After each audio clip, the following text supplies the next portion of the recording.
تفسیر القرآن آج کا سبق سورۃ الکہف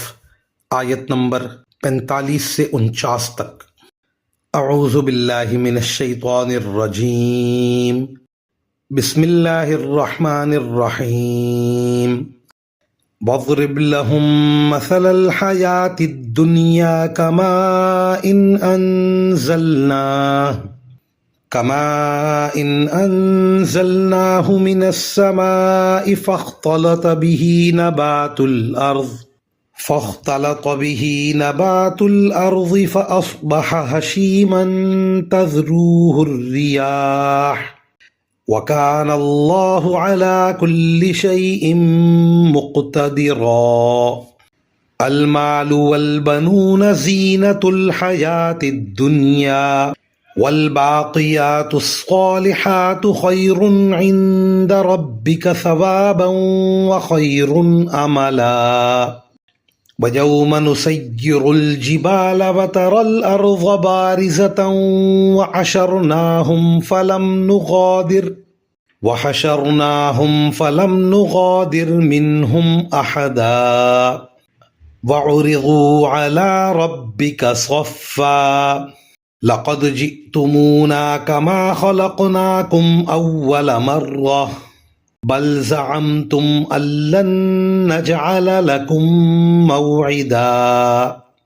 ووضع الكتاب فترى المجرمين مشفقين مما فيه ويقولون يا ويلتنا ما لهذا الكتاب لا يغادر صغيرة ولا كبيرة إلا أحصاها ووجدوا ما عملوا حاضرا ولا يظلم ربك أحدا۔ ترجمہ۔ اور ان لوگوں سے دنیاوی زندگی کی یہ مثال بھی بیان کر دو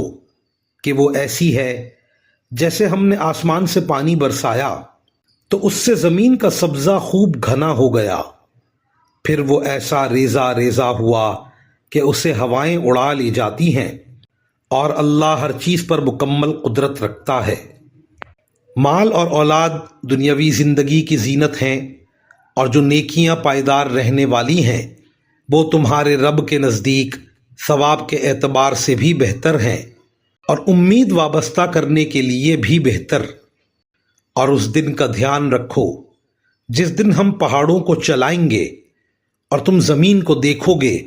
کہ وہ کھلی پڑی ہے،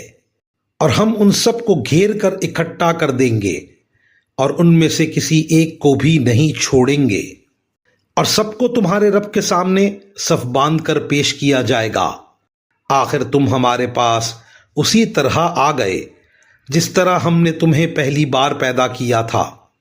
اس کے برعکس تمہارا دعویٰ یہ تھا کہ ہم تمہارے لیے یہ مقرر وقت کبھی نہیں لائیں گے، اور اعمال کی کتاب سامنے رکھ دی جائے گی، چنانچہ تم مجرموں کو دیکھو گے کہ وہ اس کے مندرجات سے خوف زدہ ہیں اور کہہ رہے ہیں کہ ہائے ہماری بربادی، یہ کیسی کتاب ہے جس نے ہمارا کوئی چھوٹا بڑا عمل ایسا نہیں چھوڑا جس کا پورا احاطہ نہ کر لیا ہو، اور وہ اپنا سارا کیا دھرا اپنے سامنے موجود پائیں گے، اور تمہارا پروردگار کسی پر ظلم نہیں کرے گا۔ ان آیات کی تفسیر میں مفسرین کرام فرماتے ہیں جس طرح یہ سبزہ ناپائیدار ہوتا ہے کہ شروع میں اس کی خوب بہار نظر آتی ہے لیکن آخرکار وہ چورا چورا ہو کر ہوا میں بکھر جاتا ہے، اسی طرح دنیاوی زندگی بھی شروع میں بڑی خوبصورت اور بارونق معلوم ہوتی ہے لیکن انجام کار وہ فنا ہونے والی ہے۔ دنیا کے مال و اسباب سے امیدیں لگا کر بیٹھو تو ایک وقت وہ دھوکہ دے جاتے ہیں، لیکن نیک اعمال جو اللہ تعالیٰ کی خوشنودی کے لیے کیے جائیں ان سے ثواب کی جو امیدیں وابستہ کی جاتی ہیں وہ پوری ہوتی ہیں۔ قرآن کریم کی آیات کو سامنے رکھنے سے پتہ چلتا ہے کہ قیامت کے موقع پر پہاڑوں کو پہلے اپنی جگہ سے ہٹا کر چلایا جائے گا، پھر ان کو کوٹ پیس کر غبار کی طرح ہوا میں اڑا دیا جائے گا۔ چلانے کا ذکر اس جگہ کے علاوہ سورہ نمل اور سورہ تکویر میں بھی آیا ہے، اور انہیں کوٹ پیس کر غبار میں تبدیل کرنے کا ذکر سورہ طٰہٰ، سورہ واقعہ اور سورہ مرسلات میں موجود ہے۔ زمین کھلی پڑی ہونے سے مطلب یہ ہے کہ جو چیزیں زمین کے اندر پوشیدہ ہیں وہ سامنے آ جائیں گی، جیسے کہ سورہ انشقاق میں بیان فرمایا گیا ہے، اور یہ مطلب بھی ہے کہ پہاڑوں، درختوں اور عمارتوں کے فنا ہو جانے کے بعد زمین حد نظر تک سپاٹ نظر آئے گی، جس میں کوئی نشیب و فراز نہیں ہوگا،